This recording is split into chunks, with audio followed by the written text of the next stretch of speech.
দেখেন শুধু ক্রিকেটের জায়গা থেকে যদি ভাবি তাহলে সম্ভবত গত কয়েক বছরের মধ্যে সবচেয়ে আনন্দের সময় যাচ্ছে এখন আমাদের ক্রিকেটে।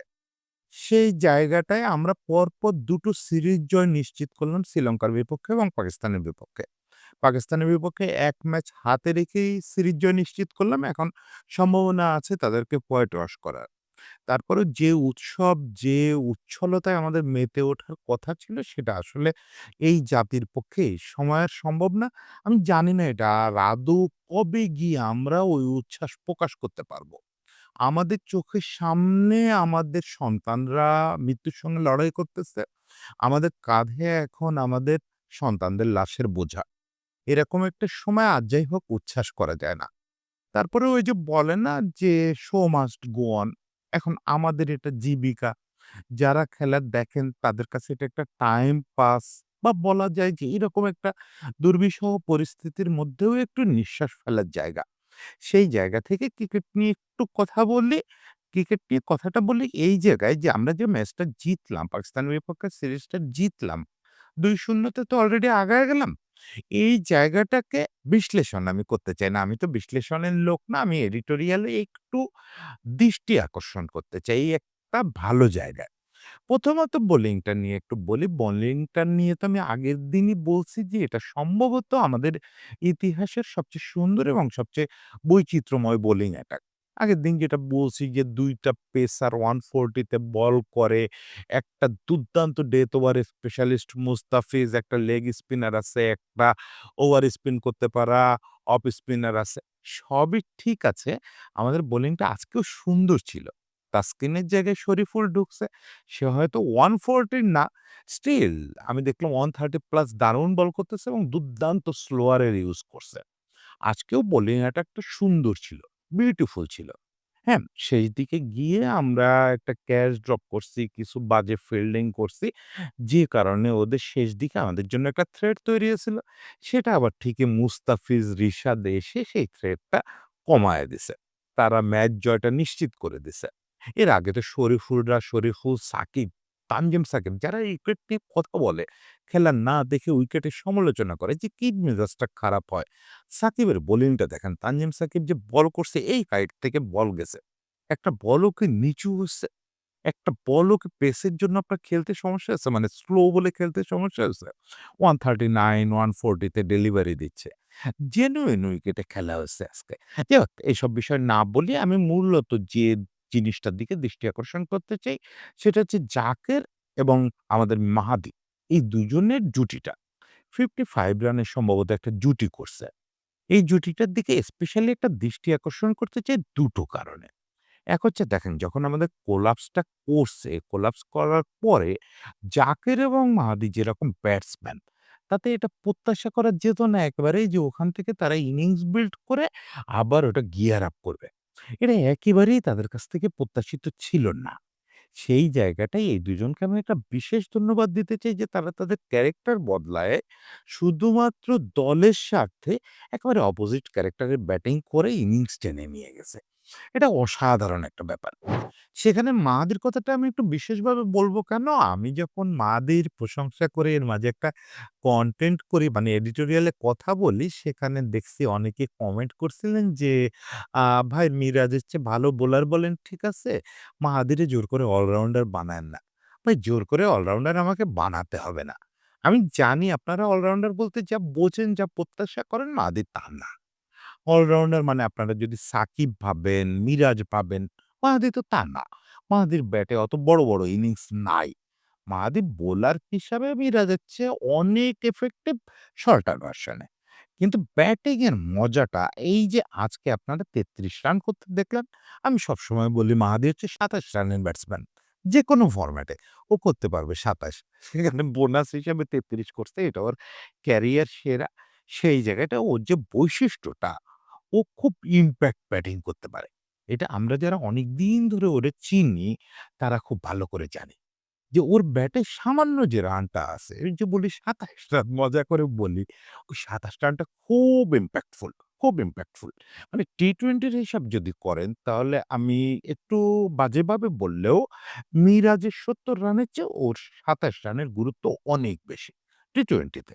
শুধু টি-টোয়েন্টির কথা বলতেছি। কারণ মিরাজ আজকাল তো টপে ব্যাট করে। টপে ব্যাট করতে গিয়ে যেভাবে সে ৭০ করবে তাতে দলের ক্ষতি হবে।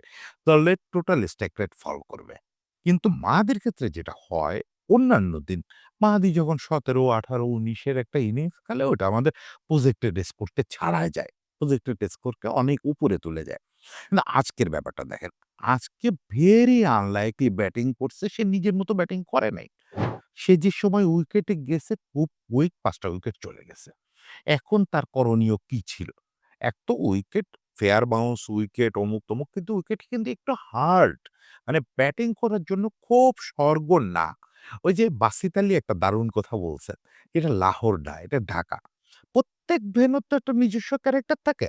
আমাদের এই ভেন্যুর ক্যারেক্টার হচ্ছে আপনার এখানে রান করতে গেলে একটু কষ্ট করতে হবে। ফলে সেই স্ট্রাগল করা ব্যাটসম্যান তো মাহাদি না। আমরা তো হিট অ্যান্ড মিস তার কাছ থেকে দেখে অভ্যস্ত। সে যাবে, দুমাদুম মারবে, মেরে কিছু স্কোর বাড়ায় দিয়ে আসবে। সে পুরো খোলসে ঢুকে গেল। মানে খোলসে ঢুকে গেল মানে নেগেটিভ ব্যাটিং করলো তা না। সে স্ট্রাইক রেট বোধহয় ১০০ র উপরেই রাখলো, রেখে সে ক্যারেক্টার বিরোধী ব্যাটিং করলো। যে দেখলো, ইনিংস বিল্ড করলো, জাকেরের সঙ্গে মিলে দুজনে মিলে ইনিংসটারে লম্বা করার চেষ্টা করলো। একদম ১৫ ওভার পর্যন্ত খেলাটা নিয়ে গেল। যেখানে জাকেরকেও আমি কৃতিত্ব দেই। দেখেন এদের দুজনের একটা বড় ক্রাইসিস মানে সবার যেরকম সুবিধা আছে, অসুবিধাও আছে। আমাদের জাকের, শামীম, মাহদী এইসব ব্যাটসম্যানের একটা সমস্যা আছে। এরা স্ট্রাইক রোটেট করতে পারে না। জাকেরের স্ট্রাইক রোটেশন তো খুব হাস্যকর। জাকের দেখেন কালকেও যতটা রান করছে তার মধ্যে ৫ টা শুধু ছক্কাই মারছে। বোধহয় 55 রান করছে তার মধ্যে ৩০ রান শুধু ছক্কা থেকে আসছে। মানে ও দৌড়ায় রান নেওয়ার পক্ষের লোক না। এবং ওই জিনিসটা ওকে দিয়ে হয়ও না। যদি আপনি জোর করে করাইতে যান হবে না। ওর স্ট্রাইক রোটেশনের হার বোধহয় এর মাঝে আমি কার লেখায় পড়তেছিলাম ৪০ এরকম। 37 বা 36 এরকম। এটাই ও। ও ছক্কা নির্ভর খেলোয়াড়, ও ৪ নির্ভর খেলোয়াড় এবং ছক্কাগুলো কি মারছে! একদম গ্যালারিতে পাঠায় দিছে। কি পাওয়ার! কি পাওয়ার! কি অসাধারণ হিট! কিন্তু মজাটা যেখানে সে না পারতেছে স্ট্রাইক রোটেট করতে, সেও পারতেছে না, মাহাদিও পারতেছে না। আবার শুধু যে ছক্কা মারবে মানে শুরুর দিকে ইনিশিয়াল স্টেজে ছক্কা মেরে যে আগাইতে থাকবে, তাহলে তো রান একদম ফল করে যায়। তখন ওরা যেটা দুজনে ঠিক করছে যে একটা না একটা বাউন্ডারি প্রত্যেক ওভারে আমরা বের করব। বের করে রান রেটটা মোটামুটি রাখবো। ১৫ ওভারের পরে গিয়ে দুজনই চেষ্টা করব গিয়ার করার। হ্যাঁ, মাহাদি সেটা পারে নাই। মাহাদি ৩৩ রানে আউট হয়ে গেছে। জাস্ট একটা ছক্কা মারছে। পরের ওভারে আউট হয়ে গেছে। জাকের ওখান থেকে কিন্তু আবার নিজের ক্যারেক্টারে ফিরে আসছে। শেষ ২ ওভারেই বোধহয় ৩ টা ছক্কা মারছে। এই ৩ টা ছক্কা কিন্তু বাংলাদেশকে ম্যাচ জিতায় দিছে। বাংলাদেশ ম্যাচটা জিতছে কোথায়? বাংলাদেশ বোলারদের হাতে ম্যাচ জিতছে এটা সত্যি। বোলাররা ম্যাচ বের করে এনে দিছে। কিন্তু ম্যাচ জিতায় দিছে কিন্তু জাকের ওই ছক্কা ২ টা মেরে। ওই যে লাস্ট ২ টা ছক্কা মারছে, বিশেষত শেষ ছক্কাটা, শেষ ওভারে যে শেষ ছক্কাটা মারছে, ওই ছক্কাটা যখন গ্যালারিতে চলে গেছে আমি আমার কলিগদের বলতেছিলাম বাংলাদেশ ম্যাচ জিতে গেল। বলে ১২৬ রান তো দাদা উইনিং স্কোর না। তা আমি বললাম এই যে লাস্ট মোমেন্টাম এই যে ছক্কাটা মারল, এই ছক্কায় পাকিস্তানি ব্যাটসম্যানরা হয়ে গেল, মোরালি ডাউন হয়ে গেল।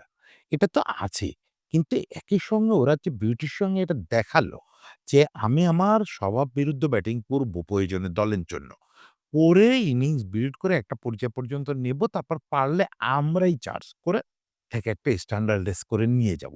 এই যে অপূর্ব ব্যাপারটা, এই অপূর্ব ব্যাপারটা বলে দেয় যে আমরা ওই যে আমি বারবার বলি একটা টি-টোয়েন্টি টিম পেয়ে গেছি।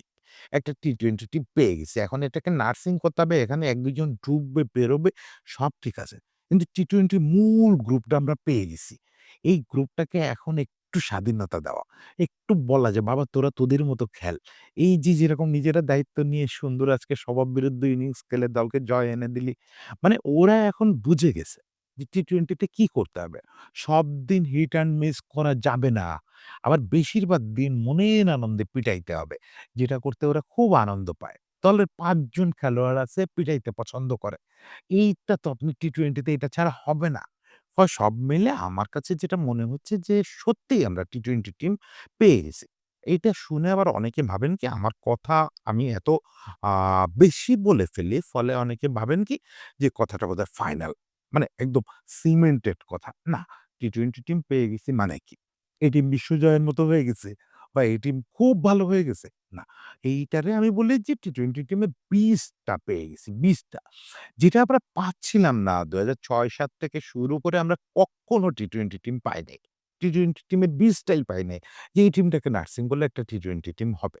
সবসময় আমরা টেস্ট, ওয়ানডে টিমকে দিয়ে টি-টোয়েন্টি খেলানোর চেষ্টা করছি। সেই জায়গা থেকে বেরোয় এসে এট লাস্ট আমরা একটা টি-টোয়েন্টি টিম দেখতে পাচ্ছি। মানে ওই যে দিগন্তে একটা টি-টোয়েন্টি টিম। সেই টি-টোয়েন্টি টিমটা কেমন হবে? এরকম হবে। এখন এদেরকে সময় দেন।